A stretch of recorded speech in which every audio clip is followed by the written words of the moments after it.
Star Wars Jedi Survivor. Star Wars Jedi Survivor. Okay, I think I got it. What's up, everybody? Welcome to my Star Wars Jedi Survivor review. Whew.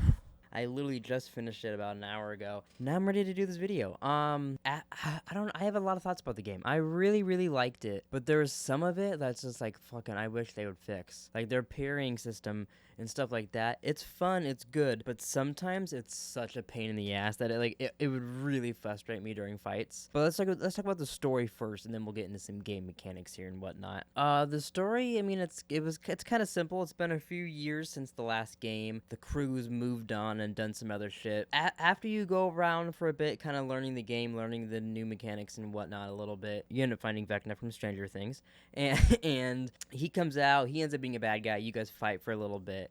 And then it feels like he's the bad guy the whole time, as the game advertised and all that. But spoilers, after you defeat him later on in the game, because you guys are like racing to try to who can get the pieces to get to Tantalor first. After you end up defeating him and all that, Bode, the fucking little bitch he is, You're not the only one who survived. betrays you, and you end up fighting him, and you guys make it to Tantalor. You fight there, you kill him. Seer dies along the way fighting Darth Vader, which was like, that fight was interesting. I thought it was really cool, although it's like obvious she's gonna lose to Vader because he's still around and whatnot. Like, how else was that gonna end? Like, I don't understand. Like, a lot of they didn't know how to end scenes, I felt like, in this game, because with this Vader one, He's like, oh god, oh fuck. as he's walking away and she's dying on the floor or whatever after he stabbed her. But like, it was just weird. After this big old fight, Vader was just like, Oh motherfucker. and he's walking away, and it always just fades to black and then just goes in somewhere else. So there was a lot of scenes like that where it just felt like, oh,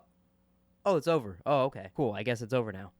I know I really rushed through the story there, which I do want to touch on really quickly. The part where you're in the Empire and that's when you first start embracing your, he does this, so I did that. But you embrace your, the dark side. Oh, all that was so fucking cool. I loved that. It's like the second you unlock that ability, in like the last 30 minutes of the game or something, but like, oh, it's so fucking fun. The ending I thought was a little, I liked how they burned them, and it was very Star Warsy, Qui-Gon and Darth Vader and all that. But again, like the other things I was talking about, it was kind of just over. The open worldness that they kind of introduced in this, it's not completely, but it's open world-ish, I hope maybe with some DLC we can get some cool stuff there, or even in the third game. The more and more cool shit Cal gets to use, it's just so, this is the thing I loved about playing Force Unleashed, is just like playing such a powerful Jedi in a video game, doing all this shit, fucking blowing doors open.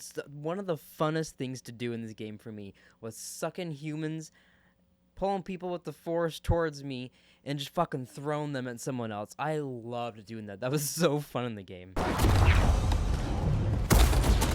The lightsabers too in the game, such a big improvement. Not like they were bad in the other game, but it just like, it feels so much more powerful in your controller, especially playing it on the PS5. Whatever lightsaber color you have, like on your little HUD, it like has it colored on the controller as well for you. So like, also with the lightsabers, they added a bunch of new stances in the game, so you could do single, you could do double-sided like Darth Maul, you could do two like Ahsoka, lightsaber and a blaster, kind of Ezra style, except it's not connected. Oh, and then fucking Kylo Ren-ish crossguard, but it's bigger than his, I believe. Which that one, I think like most people, the second I unlocked the crossguard, that was like the only thing I used. Every once in a while in a boss fight, I would switch to like the pistol thing or double-sided dildos, but like for the most part, I just use crossguard. But so after beating the game now, it'll be interesting how much I play it. I probably won't play it much unless the bounty hunting shit's pretty fun, which I know there's not even like that much of that. I'll probably beat it the second I do it. And I know it ends up being Boba Fett there. I just haven't played it yet. But yeah, like it doesn't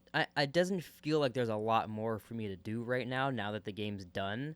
So I hope that there's DLC, because as long as I don't remember there being any DLC in the first game. I would love some, especially like their customization system in this game. That was one thing I also loved doing, is every single time I played the game, I put on a new outfit, or changed the color, or I changed my lightsaber, I changed the color of BD. Like, it was just, they did really well with that. That also some DLC could be fun. And I may keep playing it to try to get all the collectibles. There's some games I like to do that, some games I don't.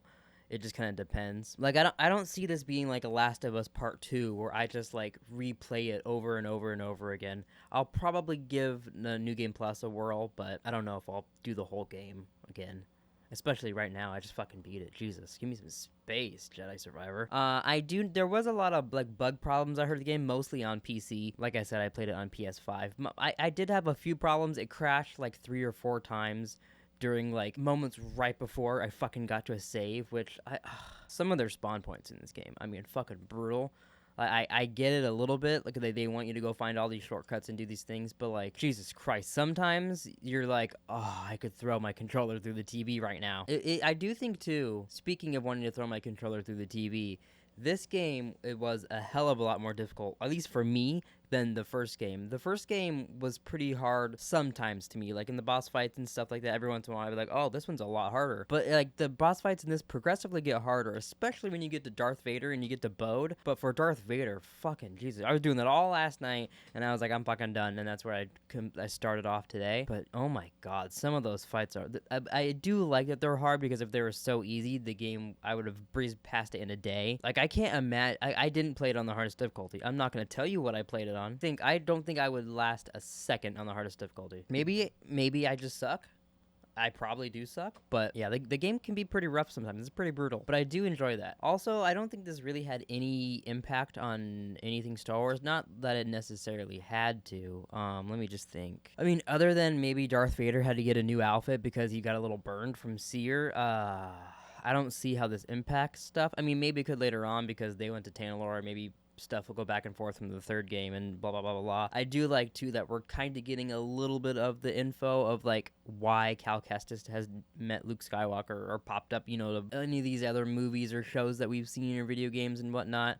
It's because maybe they were off in Tanalorr or off over here, or do you know what I mean, doing this stuff. So like you're kind of getting a little bit of little sprinkles of that here and there. I really, really, really appreciated them letting Cal Kestis like go back and forth dark to light, and then even at the end, it kind of seems like he's questioning it a little bit, like, ooh, like that was hopeful that I did that, but yikey wikes, I don't know if I'm gonna be a bad boy or not. I doubt he's gonna turn into a fucking villain, although that would be cool if like they made you start playing as the Sith in the third game. It wouldn't really make sense with the stories going on, but like maybe he's a Sith on Tanalorr, I don't know.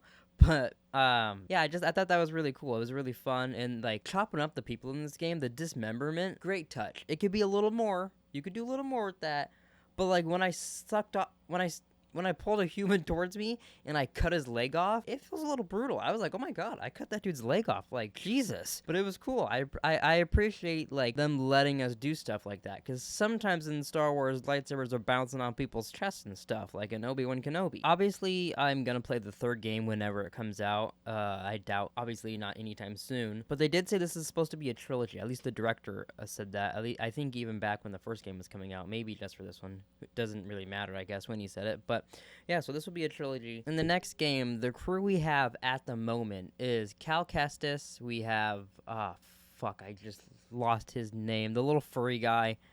Is it Greer?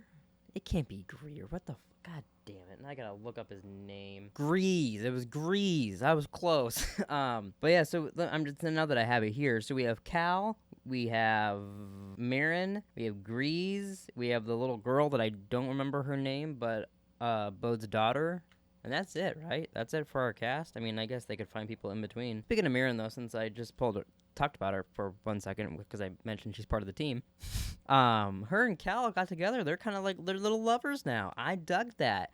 I thought that was really, really cool. It'll be interesting if they like have a child of their own or anything like that, because you could easily kind of have time pass and do that in between games. But I dug that he's having a little relationship. It's always so fucking stupid when they don't let the Jedis do shit like that. So I really liked that. Oh, also, I want to say this before I forget. Speaking of Marin, so one of the missions you're with her, you end up getting this power where you can like force dash, but with her you can like do it with her magic shit. You can go through stuff. Oh my god, once you get to that point of the game, the fucking platforming becomes like incredibly insane. It was really fun. That little bit of the game, for how hard some of that got, it was so fun. Some of my favorite, I think. But it gets crazy. I think I have some clips here of it too that I'll be throwing in while this is going on. But there's some times where you're flying around, you're zipping up with your grappling up to the thing, you dash over to the other thing, you're running on the wall, you fight a guy real quick, jump, and you're like, where the fuck am I going next? Like it gets pretty nuts. Oh, I do want to say thank God I pulled up the cast right here. Master Cordova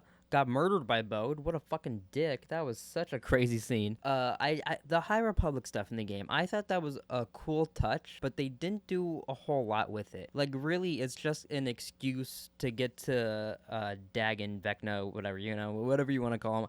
I keep forgetting his name. I know it's Dagon Gera or something like that, but I only called him Vecna the entire time I played the game. My sister would walk in here, I'd be like, hey, look, I'm fighting Vecna. Shit like that. I can't remember his name, I'm sorry. But it was like an excuse to get him and just have like some neat looking stuff. I do like the aesthetic of the High Republic era. They're not really doing it well, I feel like. I mean, to be fair, I haven't read any of the books or comics or anything. I've only seen it from this game. You know what I mean? I only have the info from this game. But like other than like it being the reason, it being the era that he lived in, it really didn't do anything for the story. He could have been from any era before this, and you could have changed the aesthetic and had it not like you could have had it be Old Republic. It could have been anything, and the story would have been the exact same from Cal's perspective and all this stuff. So like I get that they're trying to get their High Republic stuff out there more. But I feel like it should have been a bigger part of this game. I feel like when they got to Tanalorr, they should have had buildings there or something that looked like from this era. Something to continue it going, because like now, why would it ever come up again? Why would he's dead. His bodyguard dude was dead. That grew his little stuff back. Like really nothing except for the robot Z that hangs out with us is a part of that area, is still around. It was a little unfortunate because I kind of thought this would have been how I got into the High Republic, and maybe it would have made me want to read some of their comics and stuff like that, but it really didn't at the end of the day. Cutscenes in the game. The cutscenes, mostly the cutscenes with like the lightsaber duels is what I'm talking about, but all of those were done so fucking good. Lately, Star Wars has been a little iffy on the lightsaber scenes and stuff like that, if it's good or not. A lot of their action scenes are hit and miss to me. Like, not to fucking rag on Obi-Wan Kenobi again, but like every lightsaber fight in this is 1,000 times better than the ones in Obi-Wan Kenobi. Even some of the Vader stuff that's really dope in that show. All the Vader stuff in this game is better than the stuff from Obi-Wan Kenobi, unfortunately. Even the voice. The voice is top-notch in this game. But I think that's going to do it. I can't really think of anything else other than I really dug the game. I think if you played the last game, you've probably already bought this. For me personally, I really, really dug it. But at the same time, I was going to play it regardless. I'd say overall, it was a solid upgrade from the last game. I thought the story was good, but pretty predictable and kind of like it was whatever. But the game mechanics and everything else and how the game looks and ran for me, it made up for all that. And I had a really fun experience. Every time I played the game, I had fun, except for the few times where I was angry and I quit. Other than those couple times, I had a blast playing it every single day. All right, well, that's going to do it for this Star Wars Jedi Survivor review. If you enjoyed this, I did do a video also on Visions if you want to watch some more of me talk about Star Wars. I also talked about The Mandalorian Season 3 as well a couple weeks ago if you want to go check that out as well. And yeah, have a wonderful day. Go play some Jedi Survivor if you haven't, and I'm sorry that I probably spoiled everything for you here. But at the same time, the story is pretty predictable, so you would have probably figured it out anyways. So my spoiler, it didn't matter.